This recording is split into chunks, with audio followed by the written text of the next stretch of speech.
time for another happy studying session with Mometrix Academy.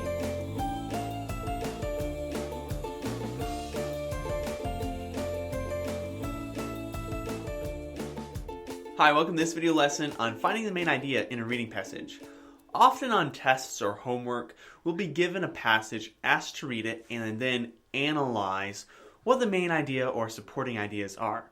This can be easy or difficult depending on the passage, so let's go over a few rules to keep in mind while reading.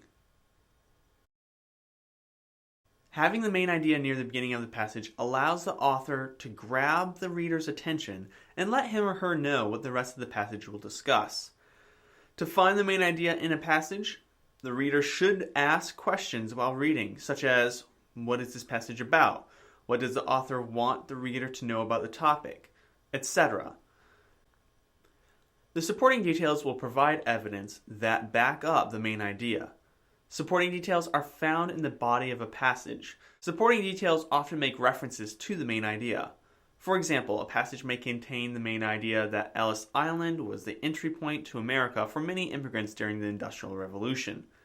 A supporting detail for this main idea might be that immigrants were examined for contagious diseases at Ellis Island before being granted entry into America. Now let's take a look at a sentence and try to determine what the main idea and supporting ideas are. Her breath billowed out in clouds of white and disappeared into the quiet air. The main idea is what the author wants the reader to understand about the text, with details to help explain or support it. A main idea usually states the point of an entire essay, article, or book, but a main idea can simply be stated in one sentence. The main idea in our example is that a girl is outside in the cold. Details to support this include the word her, showing that the character is a girl, clouds of white, which indicate that the air is cold, and in order to conclude that the girl is out in the cold, the reader needs to understand that the breath can be seen when the air is cold.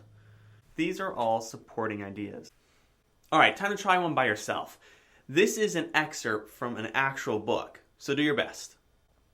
He told me at this time that if anything should happen to him, he wished me to take charge of his estate, and he gave me a key to a compartment in a safe which stood in his study, telling me that I would find a will there and some personal instructions which he had me pledge myself to carry out with absolute fidelity. What do you think the main point is? In this case, the main idea is that a man is preparing for his death. We know this because the character is referred to as he, indicating that he's a man, and is expecting that something might happen to him. He gives a key to our narrator that will open a safe with a will in it. The man also makes the narrator promise to obey the will. It looks like the man is expecting something will happen to him soon, and he wants to have his things in order before passing on. Make sense? I hope that helps. Thanks so much for watching this video lesson, and until next time, happy studying.